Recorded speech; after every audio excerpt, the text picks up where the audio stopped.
Hello दोस्तों, कैसे हो। मैं विक्रम, आपका भाई, आपका दोस्त। आज हम बात करेंगे विविध प्रश्नावली, आव्यूह की विविध प्रश्नावली। तो बिना समय गवाए चलिए शुरू करते हैं। देखिए, पहला क्वेश्चन आपको दिया है ए बराबर, आपको ये दे रखा है। यहाँ पर आपको ये दर्शाना है कि ए आई प्लस बी ए की घात एन बराबर ए की घात n i plus n a की घात एन माइनस वन बी ए।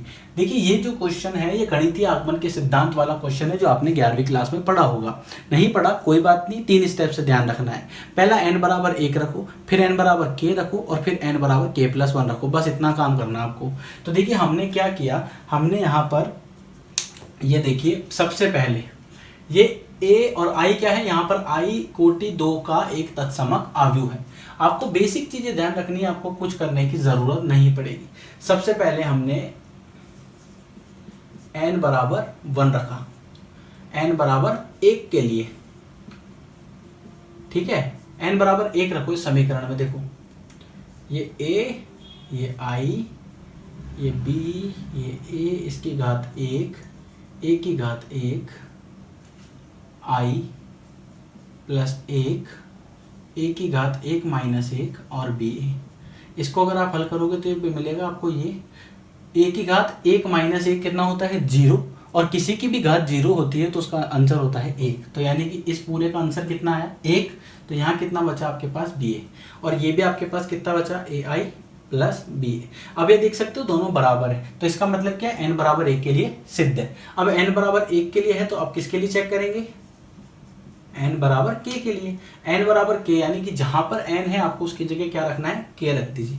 तो ए आई प्लस बी ए की घात k बराबर a की घात k I plus k a k minus 1 और बी ए। इसे समीकरण 1, हमेशा गणितीय आगमन सिद्धांत में आपने देखा होगा, हमेशा आपको जिसको भी हम k मानते हैं उसकी जगह कितना रखते हैं, उसे हमेशा समीकरण 1 मानते हैं, ठीक है। और फिर तीसरा स्टेप, ये 3 स्टेप आपको ध्यान रखने हैं। आपका आधी से ज़्यादा प्रॉब्लम आपकी सॉल्व। n की जगह k प्लस 1 रखो।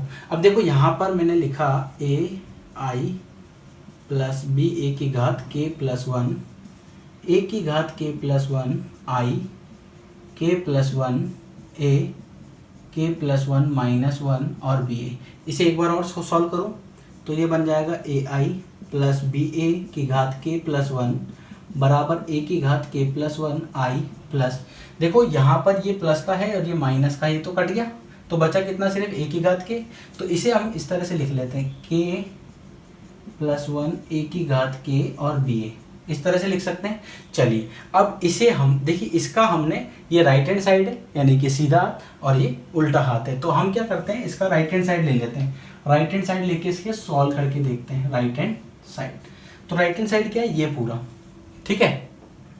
इस पूरे पार्ट को हम सॉल्व करेंगे, लेकिन एक बात ध्यान रखना, आप 2 तरह से सॉल्व कर सकते हो। राइट हैंड साइड सॉल्व करोगे तो पूरा कॉमन लेके आपको ये बनाना पड़ेगा, और अगर हम ये वाला इस साइड से सॉल्व करते हैं, यानी लेफ्ट हैंड साइड से इसको सॉल्व करते हैं, तो देखो लेफ्ट हैंड साइड से अगर आप उठाओगे तो ज़्यादा ईजी हो जाएगा। कैसे, ये ए आई लिखा आपने प्लस बी ए की घात k प्लस 1, ऐसा है। आधार समान होते तो घातें जुड़ जाती है, ये आपने बहुत बार सुना है छोटी क्लासों में, आधार समान होते हैं तो घातें जुड़ जाती है। तो यहाँ पर आधार, अब ये घातें जुड़ी हुई है, जैसे a की घात m प्लस n है, तो इसको इसे हम ऐसे लिखते हैं ना, a की घात m गुणा a की घात n लिख सकते हैं। तो यहाँ पर हम यही तो अप्लाई कर रहे हैं, यहाँ पर कुछ नया थोड़ी कर रहे हैं दोस्तों।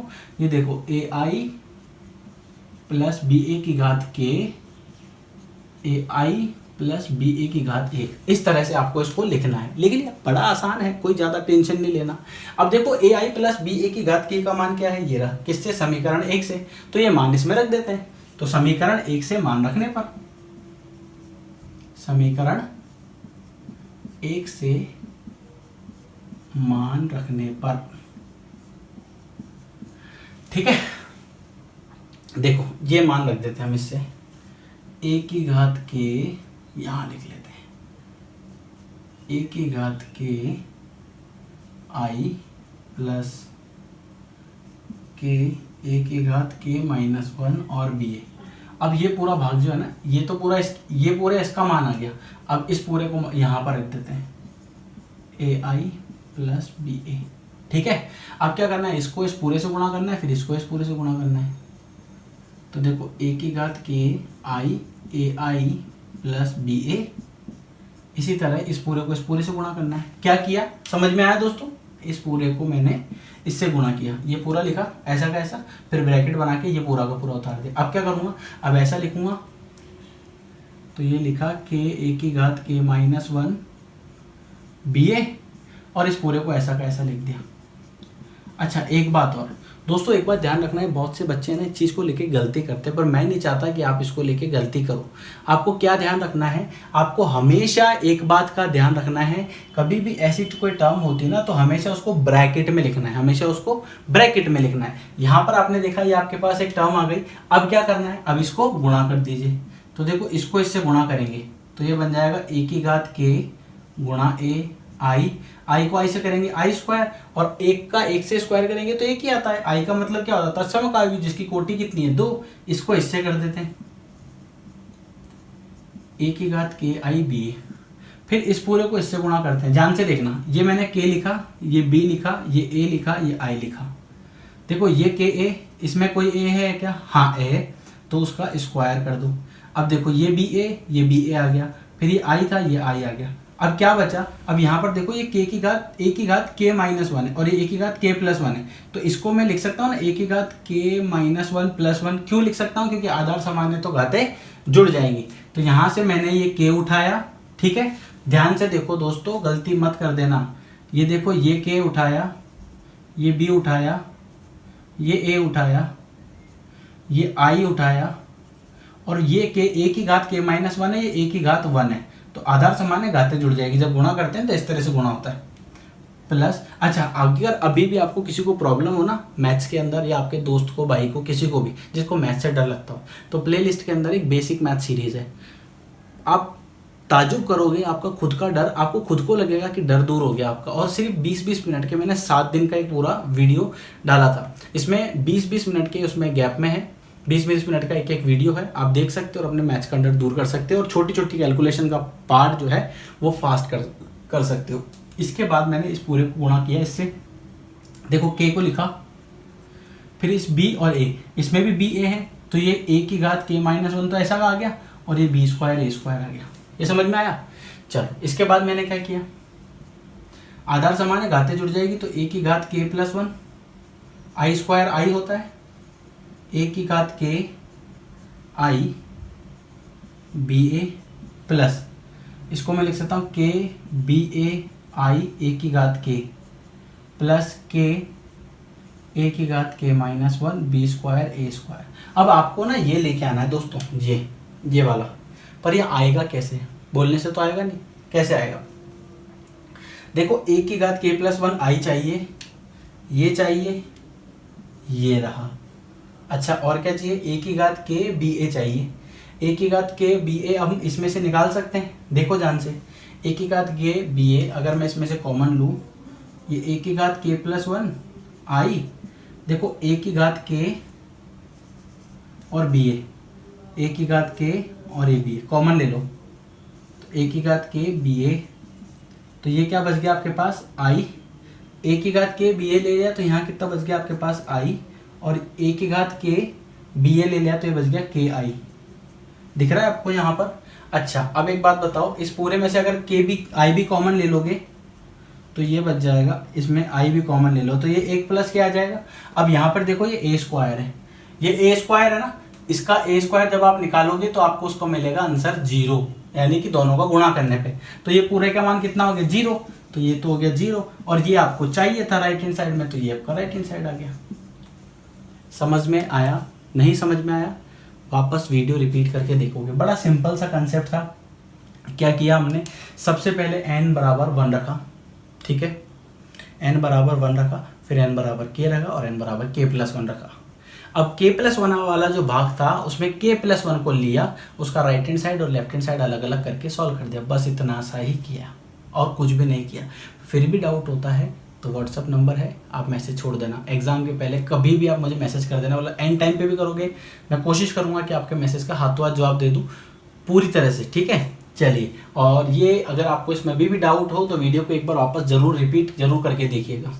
तो नेक्स्ट क्वेश्चन है दोस्तों आपका, वही सेम है क्वेश्चन आपका, किससे करना है आपको, एक ही तरीका है, गणितीय आगमन का सिद्धांत n दिख जाए तो आपको इससे करना है।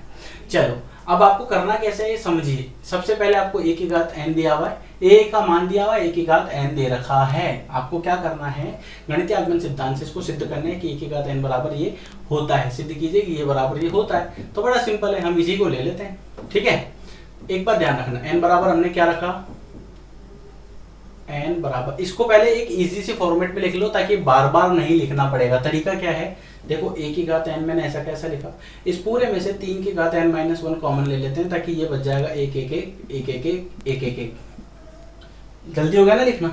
अब क्या करना है, देखो n बराबर हमने क्या रखा 1, n बराबर जैसे ही आपने 1 रखा तो n 1 इसकी जगह तो 1 आ गया, ये आ गया 3 की घात 1 माइनस 1 और ये हो जाएगा 1 1 1 1 1 1 1 1। ठीक है, 3 की घात 1 माइनस 1 0, किसी की भी घात 0 कितना होता है 1, तो इसका मान तो कितना हो गया 1, तो ये पूरा बचा आपके पास। अब यहां पर ये समझ में आया। अब क्या करना है, n बराबर क्या रखना है आपको k, n बराबर अगर आपको k रखना है तो k रख दीजिए। जैसे आप n बराबर k रखोगे तो ये हो जाएगा a की घात k 3 की घात k माइनस 1। अब इसमें रख रहे हैं, इस क्वेश्चन को हमने इसमें बदल दिया है, तो अब हम इसमें रख देंगे डायरेक्ट 1 1 1 1 1 1 1। ठीक है, और इसको क्या नाम देना है, समीकरण नंबर 1। इसके बाद क्या रखना है, n बराबर k प्लस 1 रख दीजिए। तो n बराबर k प्लस 1 आप जैसे पुट करोगे तो ये कितना हो जाएगा, a की घात k प्लस 1। सेम प्रोसेस है दोस्तों, कोई नया प्रोसेस नहीं है इसमें, मैं नया कुछ भी नहीं करूंगा। हो गया, ये तो कट गया आपस में, समझ में आ रहा है, ये आपको समझ में आ रहा है। बड़ा सिंपल कंसेप्ट है। n बराबर 1 रखा, n बराबर k रखा, बस मैं सिर्फ मान रखता जा रहा हूं, अभी गुणा भाग कुछ भी नहीं कर रहे हैं अपन। तो आपके पास ये बच गया a की घात k प्लस 1 बराबर 3 की घात k। ये क्लियर हो गया। अब क्या करना है, ये आपको प्रूव करना है एक तरह से। तो यहां पर हम क्या करेंगे, इसका लेफ्ट हैंड साइड ले लेते हैं। तो इसका लेफ्ट हैंड साइड अगर आप लोगे तो a की घात k प्लस 1 लोगे, और इसे आप लिख सकते हो a की घात k डॉट a की घात 1 लिख सकते हो ना। a की घात k कितना है, a की घात k है, a की घात k कितना है, कहाँ रखा हमने k का रखा, ये रहा। a की घात k का मान क्या है, ये रहा 3 की घात k माइनस 1 1 1 1 1 1 1 1 1 1। और a का मान कितना है, ये रहा। दोनों को गुणा कर दो। गुणा हमने बहुत बार किया है, बहुत बार। पिछली वीडियोस में हम कम से कम 30 क्वेश्चन कर चुके हैं गुणा के, और मैंने बहुत अच्छे से डिस्क्राइब किया है आपको। स्पेशली गुणा के लिए मैंने अलग पूरा वीडियो बना है, आप वो देख सकते हो प्लेलिस्ट में जाके।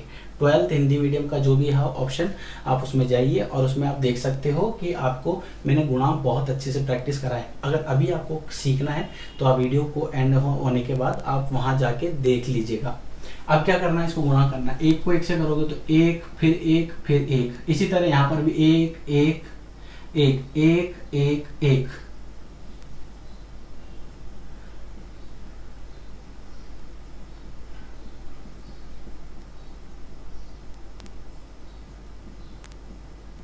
ये कितना हो गया 3, ये देखो 3 की घात k माइनस 1। इस पूरे को मैं लिख सकता हूँ 3 3 3 3 3 3 3 3। अब ध्यान से देखो, इस पूरे में से क्या कॉमन आ रहा है 3, तो 3 को बाहर निकाल लिया, 3 की घात k माइनस 1 और 3 की घात 1, तो ये बच गया 1 1 1 1 1 1 1 1 1। आधार समान है, घातें जुड़ जाएगी तो ये बन जाएगा 3 की घात k माइनस 1 प्लस 1, ये तो 0 हो गया, तो बचा कितना 1 1 1। ठीक है, ये तो कैंसिल हो गया, 3 की घात k बचा आपके पास। अब एक बात बताओ, आपको जो प्रूव करना था वो ये रहा। तो देखो a की घात k प्लस 1, तो ये a की घात k प्लस 1 बराबर ये चल रहा है, क्योंकि इसको हमने ये लिखा था, इसको हमने ये लिखा। ये समझ में आया, इजी कंसेप्ट है बहुत ज्यादा। और देख सकते हो यहाँ पर हमने क्या किया था, वापस मैं आपको बता देता हूँ। n बराबर हमने 1 रखा, पहले तो क्वेश्चन जो था उसको हमने चेंज कर लिया ताकि बार बार इतना बड़ा नहीं लिखना पड़े। फिर हमने क्या किया, n बराबर एक बार 1 पुट किया, फिर n बराबर एक बार 2 रखा, सॉरी k रखा, क्योंकि एक के लिए सिद्ध है तो सबके लिए होगा, और के के लिए के एक वैल्यू है कोई भी आपके पास, तो उसके लिए है तो सबके लिए हमने मान लिया। फिर क्या रखा, n बराबर k+1, फिर k+1 रखने के बाद हमने इस पूरे को अलग तोड़ दिया। इस पूरे को जैसे आपने तोड़ा a की घात k+1 को a की घात k डॉट a की घात 1, क्योंकि आधार समान होते हैं तो घातें जुड़ जाती है। इसको आपने जोड़ा, इसको आपने इस तरह से लिखा, a की घात k का मान समीकरण 1 से लिखा, ये रहा, ये लिख दिया, और इस a का मान ऐसा का ऐसा लिख दिया। फिर क्या करा, फिर इसके बाद हमने इसको गुणा किया तो ये आया, इसको सॉल्व किया, आपके पास ये मिलेगा, और यहाँ से 3 कॉमन ले लिया, आधार समान है, घातें जुड़ जाएगी, तो यहाँ पर आपके पास ये आया, और ये लास्ट में आपके पास बच गया। तो a की घात k का जो आपको मान प्राप्त हुआ है k+1 का, वो कितना है, 3 की घात k, और ये पूरा, और ये देखो आप दोनों सेम है। उम्मीद करता हूँ ये आपको समझ आया होगा, पसंद आया तो लाइक जरूर कीजिएगा। देखिए दोस्तों, नेक्स्ट क्वेश्चन है, थर्ड क्वेश्चन आपका होमवर्क है, क्योंकि वो पहला और दूसरे जैसा ही है। चौथा क्वेश्चन मैंने आपको क्या दिया, ए और बी आपको दे रखा है, सममित अवयव है, लेकिन ध्यान रखना बेसिक कंसेप्ट इसमें बहुत ज्यादा जरूरी है। अगर हम इसकी बात करें तो आप देख सकते हो ए और बी सममित है, इसका मतलब ए का जो परिवर्त है वो ए ही होगा, और बी का जो परिवर्त है वो बी ही होगा। और ये मोस्ट इंपॉर्टेंट क्वेश्चन है, क्योंकि बोर्ड में बहुत बार पूछा गया है, इसलिए ध्यान से करना क्वेश्चन को, ठीक है। अब ए बी माइनस बी ए एक विषम सममित है, आपको सिद्ध करना है, तो बड़ा सिंपल सा है, आपको ज्यादा लोड नहीं लेना। मान लेते हैं, माना x बराबर ए बी माइनस बी ए, ठीक है, दोनों का परिवर्त कर दो, परिवर्त कर दोगे तो x का परिवर्त ए बी माइनस बी ए का परिवर्त, इसका परिवर्त आइडेंटिटी हमने सीखी थी सर्वसमीक का, कैसे होगा, ए बी का परिवर्त माइनस बी ए का परिवर्त, कैसे होगा, a प्लस बी का अगर परिवर्त हो तो हम इसे लिखते थे a का परिवर्त प्लस b का परिवर्त। अब इसका हम क्या लिख सकते हैं, ये वापस एक फॉर्मूला बन गया, b का परिवर्त a का परिवर्त, उल्टा होता है हमेशा, a का परिवर्त b का परिवर्त। ये हमने क्या पढ़ा था, ये हमने पढ़ा था कि a और b का अगर परिवर्त करना हो तो b का परिवर्त होता है और a का परिवर्त होता है, ये हमने पढ़ा है बहुत बार। अब देखिए a और b, अब a का परिवर्त तो क्या है, a और b का परिवर्त है b, तो ये दोनों मान हम इसमें रख देते हैं, तो ये x का परिवर्त बराबर, देखो b की जगह b आ गया, a की जगह a आ गया, माइनस a की जगह a आ गया, b की जगह b आ गया, इसका मतलब b के परिवर्त की जगह b आ गया, a के परिवर्त की जगह a आ गया, ये पूरा बन गया। इस पूरे में से माइनस कॉमन ले लो, तो ये क्या कितना बन जाएगा, ए बी माइनस बी ए। अब एक बात ध्यान देखो, ए बी माइनस बी ए ये था और ए बी माइनस बी ए ये था, दोनों सेम है ना, तो इसको आप क्या लिख सकते हो, x का परिवर्त इक्वल टू माइनस एक्स। अब मेरे दोस्तों, मेरे प्यारे भाइयों बहनों, आप सब ने एक बात नोट करी है, क्या है ये, क्या था क्वेश्चन, क्या प्रूव करना था, विषम सममित आपको बताना था, है ना। तो ये देखो, ये क्या होता है, विषम सममित। विषम सममित में क्या होता है, जब किसी अवयव का परिवर्त आपको ऋणात्मक मिलता है तो आप बोल सकते हो कि वो एक विषम सममित अवयव है। समझ में आया, बड़ा सिंपल कंसेप्ट था। क्वेश्चन बहुत ज्यादा इंपॉर्टेंट है एग्जाम के लिए, इसलिए ध्यान से करना। चलिए नेक्स्ट क्वेश्चन की तरफ देखिए दोस्तों, नेक्स्ट क्वेश्चन है, b का परिवर्त ए बी सममित अथवा विषम सममित है। यदि a सममित है अथवा विषम सममित है, आपको ये सिद्ध करना है कि ये जो है ये सममित है या विषम सममित है। लेकिन दो केस इसमें दे दिए हैं, कौन सा, अगर a सममित है तो क्या होगा और अगर a विषम सममित है तो क्या होगा। तो हम इसे हल करते हैं और माना, पहले मान लेते हैं a क्या है, a एक सममित अवयव है, सममित, तो सममित है तो इसका मतलब a का जो परिवर्त है वो a ही होगा, है ना। चलो अब क्वेश्चन दिया हुआ है x बराबर b का परिवर्त a b, दोनों तरफ परिवर्त करते हैं, तो ये a का परिवर्त इज इक्वल टू b का परिवर्त और a b और इस पूरे का परिवर्त, है ना। अब देखो, अब एक बात ध्यान रखना, अभी हमने क्या पढ़ा, a b का परिवर्त कितना होता है, b का परिवर्त और a का परिवर्त, ऐसा ही होता है ना। तो ये पूरा एक है और ये पूरा एक है, तो ये उल्टा हो जाएगा, उल्टा हो जाएगा, इसका मतलब है इसका परिवर्त कितना हो जाएगा, ए बी का परिवर्त और बी का परिवर्त और उसका वापस परिवर्त, क्योंकि बी का परिवर्त पहले से ही क्वेश्चन में दिया हुआ है। ये समझ में आया। जब बी का 2 बार परिवर्त किया, 2 से किसी संख्या को 2 से गुणा किया, 2 से भाग किया, कोई फर्क नहीं पड़ता। पड़ता है क्या, नहीं पड़ता है। तो यहां पर भी कोई फर्क नहीं पड़ेगा। तो इस पूरे को मैं क्या लिख सकता हूं, x का परिवर्त बराबर, इस पूरे को क्या लिख सकता हूं, इसको क्या लिख सकता हूं, b का परिवर्त a का परिवर्त, और ये क्या है, b का 2 बार परिवर्त है तो b आ गया। अब एक बात बताओ, आपने क्या लिखा है यहाँ पर कि माना ए एक सममित आव्यूह है। अगर सममित है तो इसका मतलब ए का जो परिवर्त है वो ए ही होगा, तो ए के परिवर्त को ए लिख देते हैं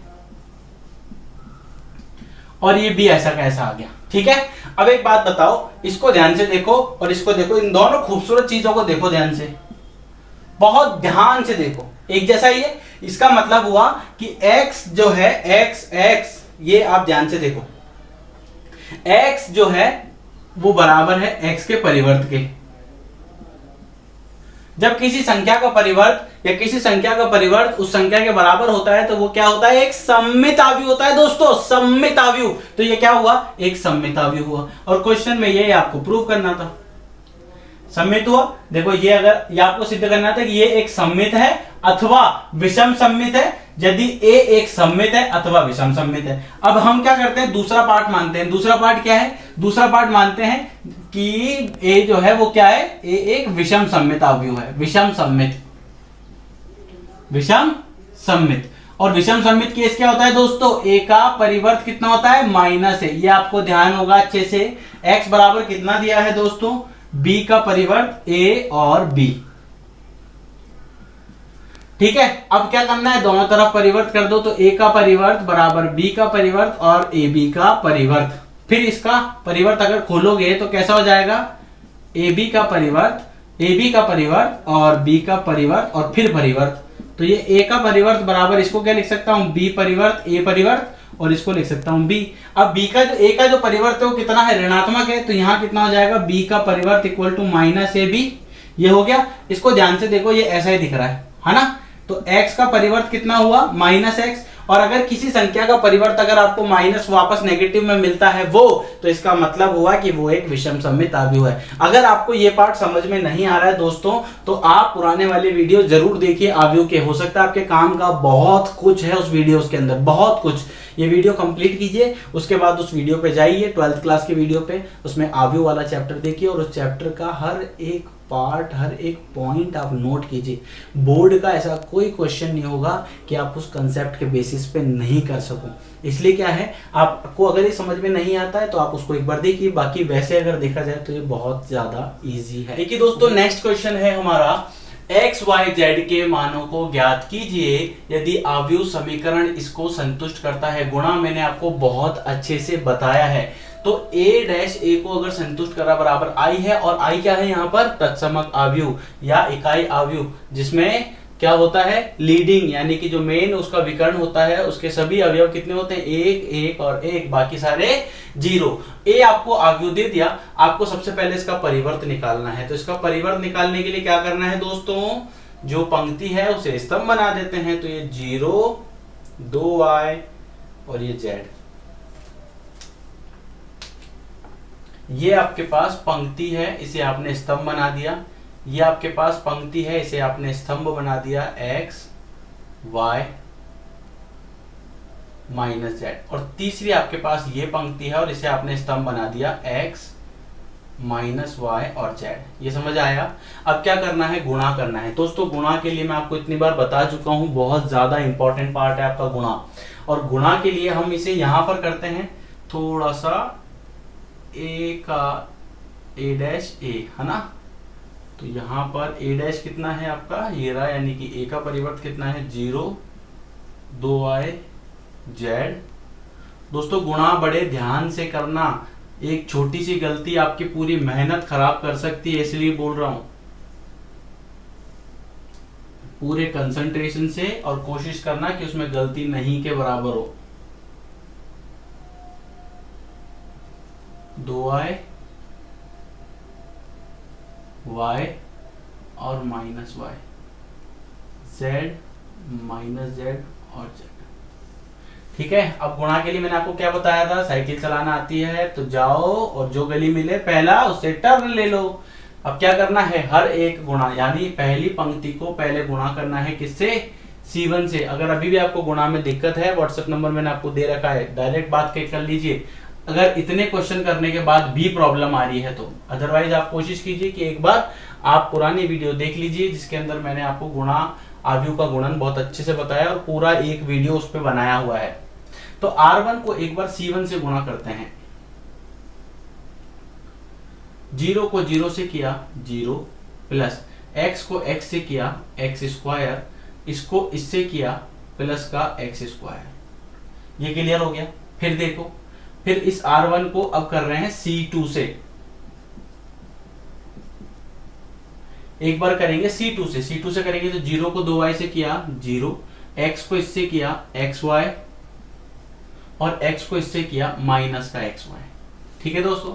फिर इस R1 को C3 से किया तो ये कितना आ जाएगा जीरो, और फिर इस x को इससे किया तो माइनस का xz, और इसको इससे किया तो प्लस का xz। ठीक है। फिर क्या करना है, फिर इस 2y को जीरो से किया तो जीरो, फिर इस y को, यानी कि R2 की बात कर रहे हैं अब हम दोस्तों, R2 की, R2 पंक्ति को एक बार इससे, फिर इससे, फिर इससे, फिर इसी तरह R3 पंक्ति को एक बार इससे, फिर इससे, फिर इससे। बड़ा सिंपल कंसेप्ट है। तो देखो R, इसको अपन किससे कर रहे हैं, ये 2y है ना, 2y को जीरो से किया जीरो आया, फिर इस y को इस x से करेंगे तो xy आएगा, और फिर इस माइनस y को इससे करेंगे तो माइनस का xy आएगा। ठीक है। अब R2 को किससे करेंगे, C2 से। तो 2y को 2y से किया तो 2 दूना 4 y स्क्वायर, और इस y को इस y से किया y स्क्वायर, इस माइनस y को इस माइनस y से किया प्लस y स्क्वायर। समझ आया दोस्तों, बड़ा सिंपल सा है। फिर इस R2 को इससे करना है z से, तो ये हो जाएगा 2yz, फिर इस y को इस माइनस z से किया तो माइनस का yz, और इस माइनस y को इससे किया तो माइनस का yz।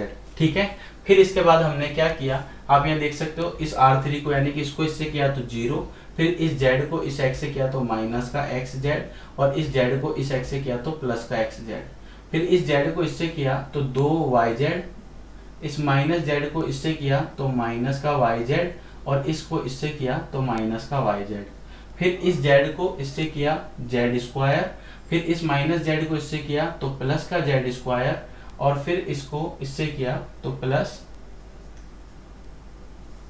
z square. ठीक है।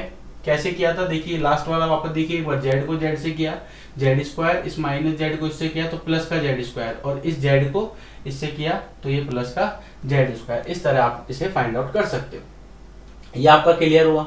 अब यहाँ पर आपको ये दिया था कि x y z के मानों को ज्ञात कीजिए, अगर ये इसको संतुष्ट करता है तो ये हमने इसका कौन सा लेफ्ट हैंड साइड लेके अभी तो सॉल्व किया, और इसको सॉल्व करने पर आपको मान क्या क्या प्राप्त हुआ दोस्तों, ये देखो एक्स स्क्वायर और एक्स स्क्वायर 2x स्क्वायर, ये दोनों तो कट गए, ये दोनों कट गए, ये दोनों कट गए, 4 5 6, अच्छा ये जीरो, ये जीरो, ये जीरो, और ये हुआ 6y स्क्वायर, फिर ये हुआ जीरो क्योंकि ये प्लस का 2 और ये 2 माइनस के हैं, यहाँ पर ये दोनों कट गए। ठीक है। यहाँ पर ये दोनों कट गए, प्लस का 2 है, दोनों माइनस के हैं, और वो हो गया 3z स्क्वायर। क्लियर। अब ये किसके बराबर है समीकरण में, देखो ये समीकरण दे रखी थी ना आपको, ये किसके बराबर था, a डैश a का परिवर्त a बराबर i था। तो देखो ये आपने क्या निकाला, a और a का परिवर्त। एक काम करते हैं, हम दोनों साइड बराबर लेके चलते, लेकिन आप ध्यान रखना इसमें गलती मत कर देना, a डैश बराबर मैं i लेके चल रहा हूं यहाँ पर। ठीक है, तो गलती मत कर देना। अब ये बराबर यहां पर हम i ले लेते हैं ताकि हमारा कब में काम हो जाएगा, 1 0 0 0 1 0 0 0 1। अब क्या देखते हो आप, अब आप इसमें देख रहे हो कि इनका जो संगत अवयव का है, ये दोनों क्या है, बराबर है ना, तो इनके मान क्या होंगे, बराबर। तो आप यहाँ देख सकते हो, सबसे पहले क्या है, 2x स्क्वायर किसके बराबर है, 1 के स्क्वायर, इस 2 को इधर भेज दो तो x स्क्वायर का मान आ जाएगा 1/2, और x का मान आ जाएगा प्लस माइनस 1/√। इसी तरह y के लिए निकालोगे आप तो 6y स्क्वायर बराबर 1, तो y स्क्वायर का मान 1/6 और y का मान प्लस माइनस 1/√6। इसी तरह z के लिए निकालोगे तो 3z स्क्वायर बराबर 1, तो z स्क्वायर बराबर 1/3 और z बराबर प्लस माइनस 1/√3। इस तरह ये आप मान निकाल सकते हो। क्लियर। ये बड़ा सिंपल कंसेप्ट था। क्या किया हमने, जो समीकरण दे रखी थी उस समीकरण को लिखा और उसी को सॉल्व किया है। अभी हमने इसमें अपनी इच्छा से कुछ नया जोड़ा भी नहीं है। ये किस पे बेस्ड था, पूरा एक बेसिक कैलकुलेशन पोर्शन पे। चलिए नेक्स्ट क्वेश्चन देखते हैं। क्वेश्चन 7वां, x के किस मान के लिए ये बराबर है। अब एक बात जो काम की है वो क्या, कि ये जो है वो जीरो नहीं है, जीरो नहीं है। ये क्या है, ये एक नल मैट्रिक्स है। नल मैट्रिक्स, नल मतलब शून्य आव्यूह। ये क्या है? शून्य आव्यूह। आव्यूह को प्रदर्शित कर रहा है यहाँ पर। ये क्या है? आव्यूह है। और कौन सा आव्यूह है? जिसके सभी अवयव क्या हो? शून्य हो। ये जीरो नहीं है, ध्यान रखना। ये क्या है? आव्यूह है, जो एक शून्य, जिसमें सभी अवयव क्या है? शून्य होते हैं। इसको ध्यान से देखो, बड़ा सिंपल कंसेप्ट। हमने क्या सीखा कि दो आव्यूह का गुणन कब संभव होता है? जैसे मान लीजिए यहाँ पर 3 है ना, ये एक ये रहा, एक ये रहा और एक ये रहा। तो हम क्या करते हैं, पहले इन दोनों को सॉल्व कर लेते हैं ना। तो इसके अगर आप कोटि की बात करोगे तो इसकी कोटि कितनी है? 1 गुणा 3। और इसकी कोटि कितनी है? 3 गुणा 3। तो इससे क्या निकल के आया कि भाई ये दोनों गुणा हो सकते हैं। ये क्योंकि इसमें स्तंभों की संख्या और इसमें पंक्तियों की संख्या बराबर, इन दोनों की बात कर रहा हूं ना। तो इससे जो बनने वाली मैट्रिक्स होगी या बनने वाला जो आव्यूह होगा, उसकी कोटि कितनी होगी? 1 गुणा 3। तो यहां पर हम क्या कर रहे हैं, पहले इन दोनों को गुणा कर देते हैं, ठीक है।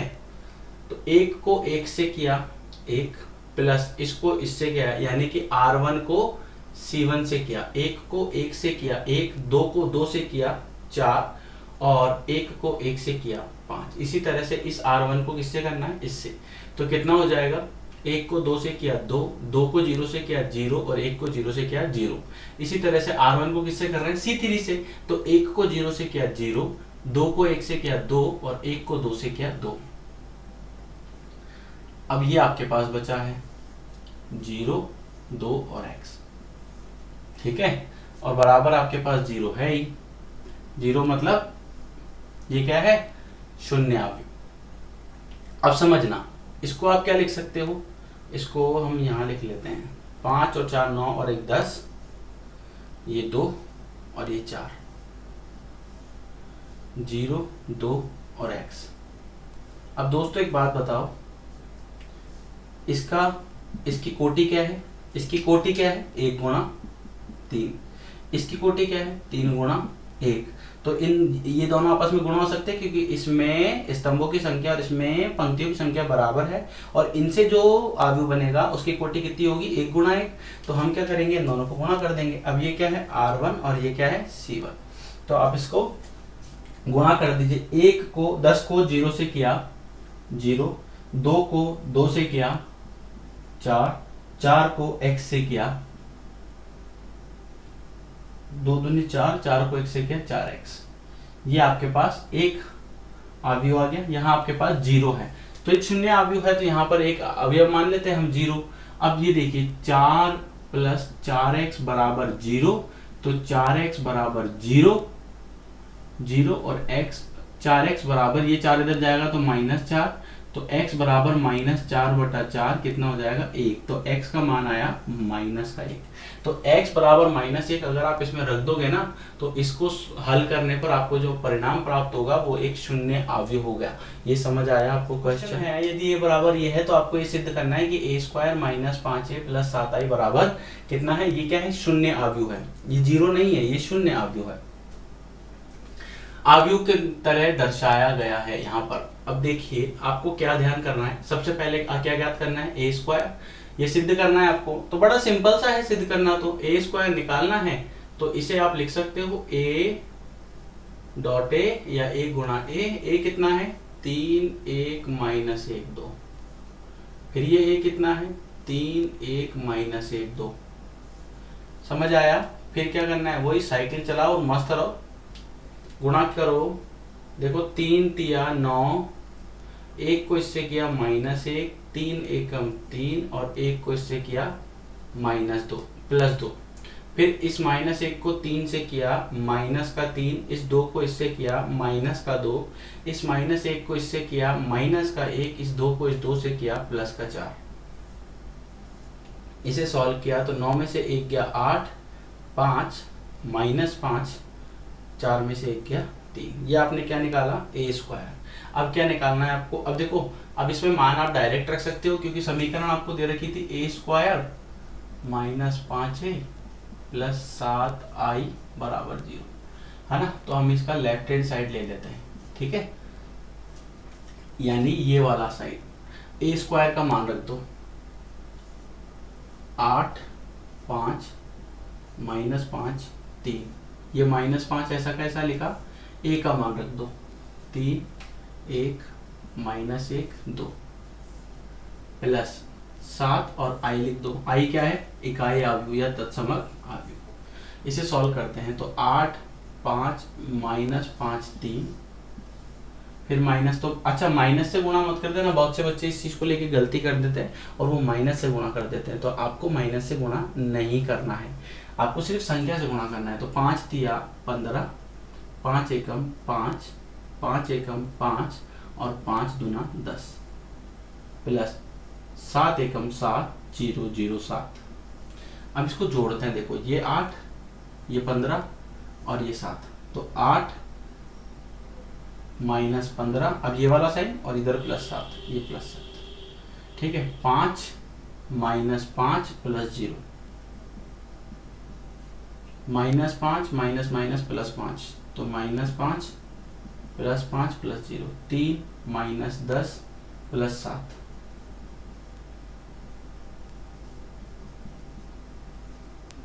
तो मेरे प्यारे भाइयों बहनों देखो यहाँ पर ये कितना हुआ, 8 और 7 15, 15 में से 15 गया 0, फिर 5 में से 5 गया 0, 7 और 3 10, कैंसल कैंसल, तो 0 0 0 0, राइट हैंड। इसको आप क्या लिख सकते हो, ये, और ये क्या है आपका राइट हैंड साइड। क्या आपको समझ आया, बेसिक कंसेप्ट है, कोई ज़्यादा हार्ड क्वेश्चन अभी तक इसमें नहीं आया है। हाँ 3 गुणा 3 का जो आव्यूह होता है उसमें क्या थोड़ा सा कैलकुलेशन पोर्शन जो है थोड़ा सा बड़ा होता है, बाकी वैसे अगर देखा जाए तो वो पार्ट भी आपका बहुत ज़्यादा इजी है। चलिए नेक्स्ट क्वेश्चन देखते हैं। देखिए दोस्तों क्वेश्चन नंबर 10वां है, बड़ा अच्छा क्वेश्चन है, थोड़ा समझेंगे पहले। क्वेश्चन आपसे है, आपकी खुद की मान लीजिए 2 फैक्ट्री है, आपके पास एक फैक्ट्री है और उसमें आपने कुछ आइटम बनाना स्टार्ट किए, उत्पादन करना उनका स्टार्ट किया, और उन्हें आपने एक तो पास में गांव में या आप शहर में रहते हो वहां पर बेचा, और एक आपने दूसरी जगह बेचा, 2 अलग अलग जगह आपने बेचा, ठीक है। अब आप इसमें समझना, ये आपके पास टोटल उत्पादन है। अब यहाँ पर बात किसकी हो रही है, पहला कह रहा है कि अगर आपने पहला वाला उत्पादन जो है पहले बाजार के अंदर ये वाला जो है वो 2.5 रुपए के हिसाब से बेचा, यानी कि 1 इकाई की लागत है ना, प्रत्येक इकाई का विक्रय मूल्य, दूसरा इतने के हिसाब से और तीसरा इतने के हिसाब से। तो अब आपको बताना है कि आपको कितना रेवेन्यू जनरेट हुआ, रेवेन्यू मतलब कितनी आय आपको मिली, ठीक है। तो इसके लिए आपने क्या करना है, बड़ा सिंपल कंसेप्ट है, आपको कुछ सोचने की जरूरत नहीं है। एक्स ले लेते हैं, वाई ले लेते हैं, जेड ले लेते हैं। यहाँ लिखो आप 10,000, यहाँ लिखो 2,000 और यहाँ लिखो 18,000, फिर यहाँ लिखो 6,000, 20,000 और 8,000, ठीक है। अब ठीक है, अब इसका मूल्य देखो, पहले वाले का कितना है 10, इसका 2.5 रुपए, ठीक है, और ये कितना है 1.5 रुपए, और ये कितना है 1 रुपए। तो क्या करना है, गुणा कर दो, और गुणा करना हमने बहुत अच्छे से सीखा है। 10,000 को इससे गुणा करो तो कितना होगा, 10,000 को 2.5 से गुणा करना है, ध्यान रखना। तो मैं इसको एक बार गुणा करके डायरेक्ट लिख देता हूँ इस तरह से, और फिर हम इसे गुणा कर लेंगे। तो 10,000 गुणा 2.5 प्लस 2,000 को गुणा करना है किससे, इससे, तो 2,000, ये 2,000 ही है ना, 2,000 गुणा 1.5 प्लस 18,000 गुणा 1। आपके मन में अगर ये क्वेश्चन आ रहा हो कि आपने मैंने इसको यहाँ क्यों रखा और इसको यहाँ क्यों रखा, तो पहले हम क्वेश्चन कर चुके हैं इससे रिलेटेड, मैंने आपको बताया दोनों केसेस के अंदर कि ऐसा क्यों रखा जाता है, ताकि आपको कुल लागत अगर प्राप्त करनी है तो आपको इसी तरह से लिखना पड़ेगा, जिसमें एक लाइन इधर और इधर आपके पास क्या होगी, लागत, इधर क्या है, उत्पादन। और यहाँ देखिए 6,000 है, 6,000 को इससे गुणा किया तो 6,000 गुणा 2.5 प्लस 20,000 गुणा 1.5 प्लस 8,000 गुणा 1, ठीक है। अब इसको सॉल्व कर लेते हैं, आंसर आ जाएगा आपका। देखो 10,000 को 2 से किया, गुणा करना सबसे सही तरीके से बता रहा हूँ। 10,000 को 2 से गुणा किया 20,000। अभी देखो ये 50 पैसे है, कितना है 50 पैसे है, तो आपको क्या करना है, अब इस 50 को इससे गुणा कर दो 10,000 से, तो 50, अभी 10,000, 50 का मतलब क्या है, आधा, तो उसका आधा हो जाएगा कितना, 25,000। देखो 20,000 तो ये हो गया और 5,000 ये हो गया,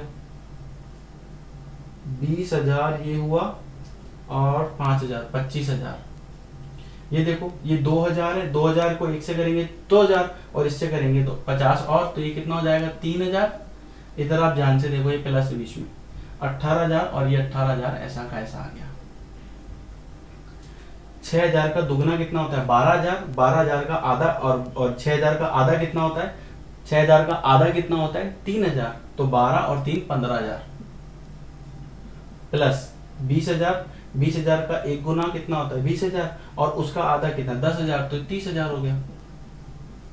और ये कितना है 8,000, 8,000 को 1 से करेंगे तो 8,000। अब यहां ध्यान से देखो 25 और 3 28, 28 और 2 इसमें से ले लेते हैं तो 30 हो जाएगा, 30 और 10 40 और 6 46,000। ठीक है, क्लियर हो गया। 25 और 3 28, 28 में से 2 इसमें से ले लिए तो कितने हो गए 30, 30 और 6 36 और 10 46,000। 15,000, 3 18,000, 18 और 2 इससे ले लिए तो कितना हो गया 20, 20 और 6 26,000। इतनी इनकम आप प्राप्त करोगे अगर इस रेट में बेचा तो। अब दूसरा क्वेश्चन क्या है, दूसरा पार्ट ये कह रहा है कि अगर इसे इस भाव में बेचा गया तो फिर क्या प्राप्त होगा। तो इस भाव में बेचा गया तो और भी आसान हो गया। देखिए आप इसको उतार लीजिए, मैं क्या कर रहा हूं, मैं ये वाला भाग मिटा रहा हूं क्योंकि जगह की वजह से हटाना पड़ेगा। ये वाला भाग मैंने हटा दिया, ठीक है। और इस वाले भाग की जगह आपके पास कितना आ जाएगा, ये आ जाएगा 2, 1 और 50। ठीक है, अब क्या किया आपने, अब इसको गुणा करो, देखो वापस 10,000 गुणा 2 कितना हो जाएगा 20,000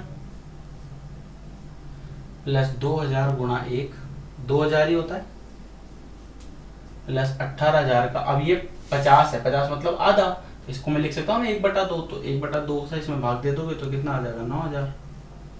6,000 को इससे किया तो 12,000 प्लस इसको इससे किया तो 20,000 और इसको इससे किया तो आधा कर दो 4,000।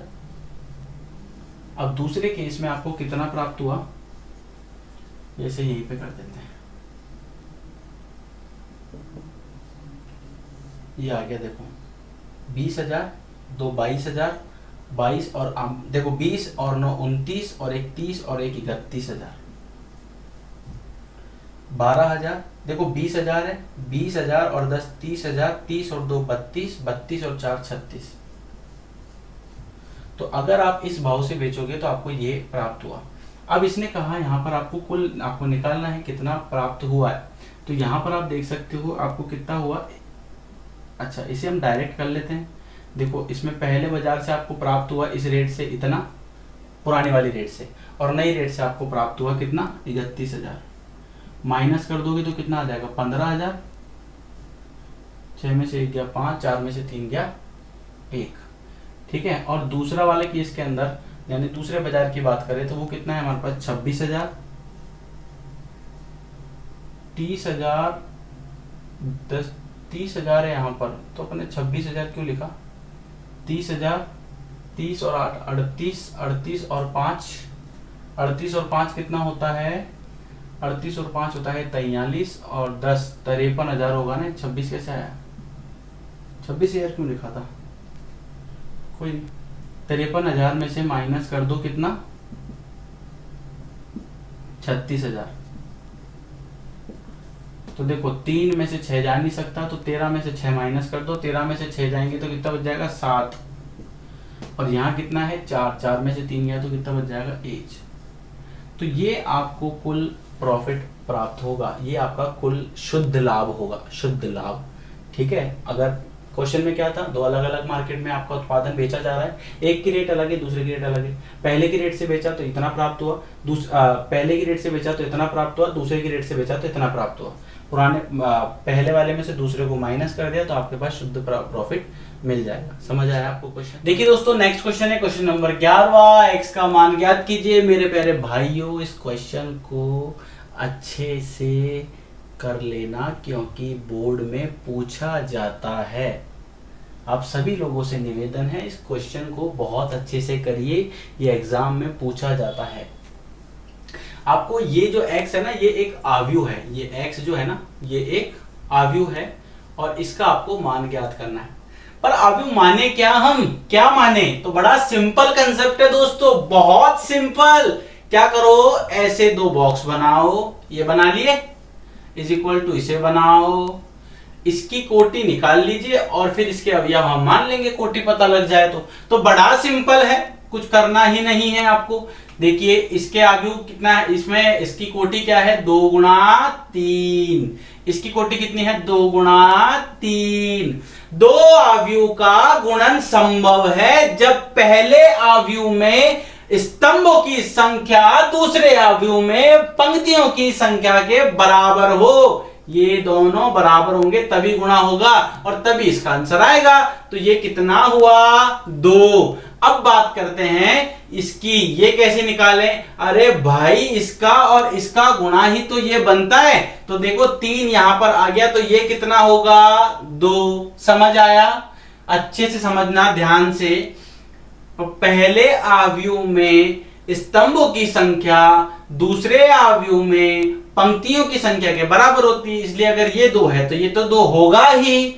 अब बात करें ये कैसे निकाला, इसका और इसका गुणा जो होगा, इसका और इसका 2 गुणा 3 या जो भी यहां पर नंबर है उसका और इसका जो गुणा होता है वो ये बनता है। समझ में आया, तो यहां पर कितना है, 2 गुणा 3, इसका मतलब 1 3 तो ये रहा, और ये 2 कहां से आया, तो फिर ये 2 यहां से आया। समझ में आया, नहीं समझ में आया फिर देखो, मेरे भाइयों के लिए कोई परेशानी नहीं होनी चाहिए। ये अगर 2 गुणा 3 है, ये आपके पास 3 गुणा 4 है, तो देखो ये गुणा हो सकता है, पहली बात। दूसरी बात, अब जो बनेगा अवयव वो कैसा होगा, वो ये होगा 2 गुणा 4। तो यहां पर ये 2 गुणा 3 था, तो ये 2 ये रहा और ये 3 ये रहा। समझ में आया। चलिए अब हम बात करते हैं कुछ क्वेश्चन की। इस क्वेश्चन पे चलते हैं। क्वेश्चन बड़ा सिंपल है दोस्तों, x आपको दे रखा है ना, अब x 2 गुणा 2 है, तो हम मान लेते हैं, माना अवयव x बराबर a b c d, मान लिया। क्या करना है, गुणा कर दो, यहां लिखो x a b c d, इसको मैं ऐसे लिख देता हूं।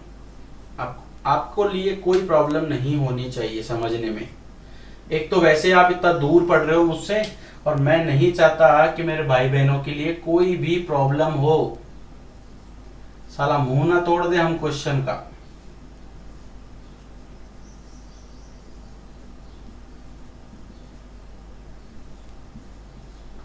चलिए कर दे गुणा, कर देते हैं बिल्कुल।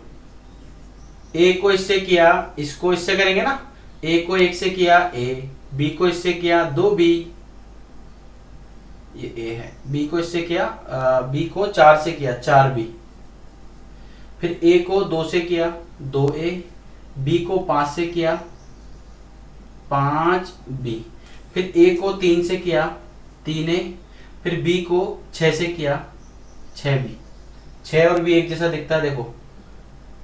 c को 1 से किया c, और d को 4 से किया 4d, c को 2 से किया 2c, d को 5 से किया 5d, c को 3 से किया 3c, और d को 6 से किया d6, या 6d कर लेते हैं 6d।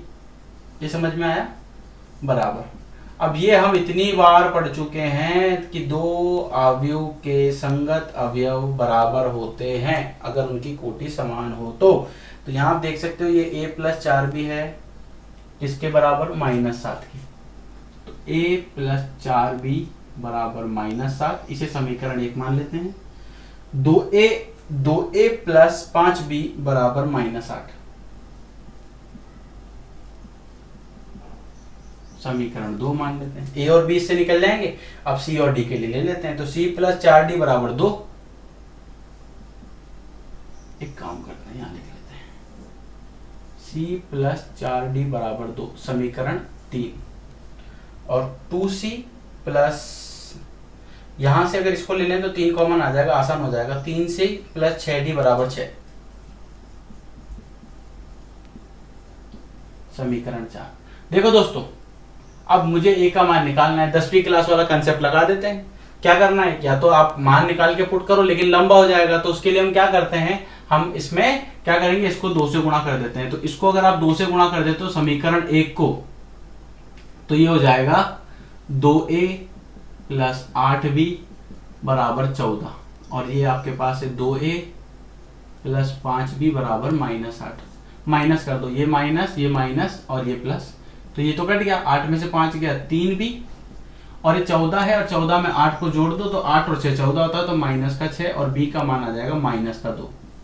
3 दूना 6 होता है ना। अब इस b के मान को समीकरण 1 में रख देते हैं। समीकरण 1 में रखने पर राइटिंग थोड़ी सी गंदी है बट कोई बात नहीं, आपको समझ आ जाएगी। -7 a 4 दूना 8 -7, 8 को उधर भेज दोगे तो a का मान 1 आ जाएगा। a का मान 1, b का मान -2। अब c का मान निकालें। c के मान की अगर हम बात करें तो आपको क्या करना है, देखो चलो ये देखते हैं, इसको 3 से गुणा करते हैं और इसमें से माइनस कर देंगे, आंसर आ जाएगा। और दूसरा तरीका क्या है, दूसरा तरीका ये है कि अगर इसमें से c कॉमन ले लिया जाए, 3 कॉमन ले लिया जाए तो c 3 दूना 6 और ये 2, ये बन जाएगा। इसके समीकरण 5 मान लेते हैं। तो समीकरण 3 और 5 से, है ना, इसको पूरा लिखता हूं, देखो c प्लस 4d बराबर 2 और c प्लस 2d बराबर 2। ठीक है, क्या करना है, माइनस, ये माइनस माइनस माइनस, ये कट गया, 4 में से 2 गया 2d, 2 में से 2 गया 0, ये ठीक है। चलो अब d का मान आपको मिल गया 0। d का मान 0 किसी भी एक समीकरण में रख दो, d का मान 0 रख दोगे तो c बराबर 2 दिख ही रहा है। तो a का मान 1, b का मान 2, b का मान -2, c का मान 2 और d का मान 0। अब एक काम करते हैं, क्या हमने ये मान निकाले हैं या सही है, डाउट तो होगा ही ना, लेकिन कंफर्म भी करना पड़ेगा। क्या करें, तो हमने क्या करा, किसी भी एक समीकरण को उठाओ और उसमें मान रख के देख लो, अगर बराबर आ रहा है तो इसका मतलब है कि हमने जो मान निकाले वो सही है, और बराबर नहीं आ रहा तो हमने जो मान निकाले वो पूरी शिद्दत के साथ गलत है, इसलिए वापस करना पड़ेगा, ध्यान रख लेना। चलिए कोई भी एक वैल्यू ले लेते हैं, कोई सी को उठा लेते हैं, इसी को उठा लेते हैं। 2c प्लस 5d बराबर कितना आना चाहिए, 4। तो 2c plus 5d, 2c plus 5d बराबर 4 आना चाहिए। 2c का मान कितना है, 2 प्लस 5, d का मान कितना है, d कितना है आपका 0, तो 2 दूना कितना होता है 4, बराबर आ रहा है, इसका मतलब है कि हमने जो मान निकाला वो सही है। फिर भी आप एक बार ABC के मान भी एक बार निकाल के देख लीजिएगा। उम्मीद करता हूँ क्वेश्चन आपको पसंद आया होगा, पसंद आया हो तो लाइक आपका बनता है। देखिए दोस्तों, नेक्स्ट क्वेश्चन है क्वेश्चन नंबर 12वां, और ये बहुत अच्छा क्वेश्चन है। गणितीय आगमन सिद्धांत से आपको इसको सिद्ध करना है, ये बताना है कि ये इसके बराबर होता है, और उसके बाद आपको ये सॉल्व करना है। तो बड़ा सिंपल है, मैंने आपको 3 प्रोसेस बताए हैं, कौन सा, n बराबर 1, n बराबर k और n बराबर, सबसे पहले n बराबर 1। n बराबर 1 के लिए हम देखते हैं सिद्ध है क्या, a b की घात n b की घात 1 a, ठीक है, ये इसके लिए सिद्ध है। अब हम क्या करेंगे, n बराबर k के लिए, अब n बराबर k के लिए क्या करता है, एक b की घात k बराबर b की घात k a, समीकरण 1। प्रोसेस वही है, आपको कुछ नहीं करना, प्रोसेस सेम है, प्रोसेस में कोई चेंजेस नहीं है। k प्लस 1, तो ये कितना हो जाएगा, इसे आप लिख सकते हो a b की घात k प्लस 1, और इसे आप लिख सकते हो b की घात k प्लस 1 a, ठीक है। तो इसको हम ये वाला भाग लेते हैं, इसका ये वाला भाग है ना, तो a b की घात k प्लस 1 है ना, इसे आप लिख सकते हो a, आधार समान होते हैं तो घातें जुड़ जाती है, तो इसकी जो घातें जुड़ी हुई इसे हम तोड़ देते हैं, तो ये हो जाएगा b की घात k और b की घात 1। समझ में आया। अब देखो आप ध्यान से, ये a और b की घात k का मान कितना है, ये इसे हम यहां पर रख देते हैं समीकरण 1 से, b की घात k a और b, ये समझ में आया, b की घात k a और b, ये क्लियर हो गया आपको अच्छे से एकदम। अब ध्यान से देखना, आपको सिद्ध क्या करना है, ये सिद्ध करना है ना। अब देखो a b और b a बराबर है, तो यहाँ पर हम क्या कर सकते हैं, इन दोनों की जगह चेंज कर सकते हैं, तो इसको मैं लिख सकता हूँ b की घात k, ये b और a, समझ में आया। अभी देखो इसकी घात कितनी है, 1, आधार समान है, घातें जुड़ जाएगी, तो b की घात k प्लस 1 और ये कितना है a, ये और ये क्या है बराबर, तो इसका मतलब क्या हुआ, इसका मतलब क्या हुआ a की घात b के प्लस 1 बराबर क्या हो गया b की घात k प्लस 1 1। समझ में आया, बड़ा सिंपल सा कंसेप्ट है, ज्यादा लोड लेने की जरूरत नहीं है। तीन प्रोसेस है, n बराबर 1, n बराबर k, n बराबर k प्लस 1। k प्लस 1 वाले को सिद्ध करना होता है बस। इस वाले भाग में देखो बड़ा सिंपल सा, n बराबर बोलते जाओ मेरे साथ, n बराबर 1 तो a b की घात 1, a की घात 1 b की घात 1, n बराबर k और इसे क्या मानना है समीकरण 1, a b की घात k, a की घात k b की घात k समीकरण 1। फिर तीसरा प्रोसेस क्या है, n बराबर k प्लस 1, तो ये कितना हो जाएगा a b की घात k प्लस 1 बराबर a की घात k प्लस 1 और b की घात k प्लस 1। तो ये वाला भाग लेना है और इसको हमें इसके बराबर लेके आना। तो बड़ा सिंपल है दोस्तों, क्या टेंशन लेनी यार आप लोग भी। तो ए बी की घात k प्लस 1 है, आधार समान होते हैं तो घातें जुड़ जाती है, तो अगर ये जुड़ा हुआ है तो इसे तोड़ दो, क्या फर्क पड़ रहा है, कोई भी फर्क नहीं पड़ रहा है। इसके ये क्वेश्चन मैं आपको तेज क्यों करवा रहा हूँ, कारण क्या है, क्योंकि ये हम पहले कर चुके हैं ऑलरेडी, 2-3 क्वेश्चन कर चुके हैं। पहला क्वेश्चन भी यही था और दूसरा क्वेश्चन भी आपका यही था, ये समझ में आया। और फिर इसके बाद अब देखो, अब एक बात बताओ, ए बी की घात k को मैं क्या लिख सकता हूं ये, तो इसको लिख दो समीकरण 1 से। अच्छा इसमें ध्यान रखना, यहां पर हमने क्या रखा समीकरण 1 से, इसमें ये रखा था समीकरण 1 से, ठीक है। ऐसे इसमें समीकरण 1 से रख दो, तो ये कितना हो जाएगा a की घात k b की घात k, इस पूरे का मान है ना। और ये ए बी जो है, ये ए बी ऐसा कैसा लेना, ठीक है। इसको अगर उल्टा भी कर दोगे तो कोई फर्क नहीं पड़ेगा, क्योंकि दोनों क्या है बराबर ही है। अब यहां पर आप देख सकते हो a की घात k डॉट a, b की घात k डॉट b, आधार समान है घातें जुड़ जाएगी, तो ये कितना बन जाएगा a की घात k प्लस 1 और ये कितना है आधार समान है घातें जुड़ जाएगी तो b की घात k प्लस 1। ये देखो दोनों क्या आ रहा है बराबर, हो गया सिर्फ। बड़ा इजी सा कंसेप्ट है, कोई ज्यादा हार्ड एंड फास्ट वाला काम नहीं है। इस वीडियो में फिलहाल इतना ही। नेक्स्ट क्वेश्चन, बाकी के जो क्वेश्चन है वो आपके होमवर्क है। अगर आपको प्रॉब्लम होती है तो आपका भाई आपके लिए हमेशा हाजिर है। क्या करना है, कमेंट सेक्शन में लिखना है या मुझे व्हाट्सअप करना है। मेरा व्हाट्सअप नंबर जो है मैं ऑलरेडी आप लोगों को दे चुका हूं, बाकी फिर भी आप डिस्क्रिप्शन बॉक्स में ले सकते हो। मैं आपको नंबर बता देता हूं, मेरा 8209448347। व्हाट्सअप कर दीजिएगा, जैसे ही फ्री होऊंगा आपको जरूर मैसेज कर दूंगा, ठीक है। और अगर वीडियो पसंद आया हो तो like, subscribe, share and comment करना ना भूलें। आपका एक शेयर किसी का 1 साल बचा सकता है। और कोशिश कीजिए जितना ज़्यादा शेयर हो अपने दोस्तों में शेयर कीजिए, ताकि सबको बेनिफिट मिले, ठीक है। चलिए अगली वीडियो में फिर मुलाकात होगी एक धमाकेदार टॉपिक के साथ।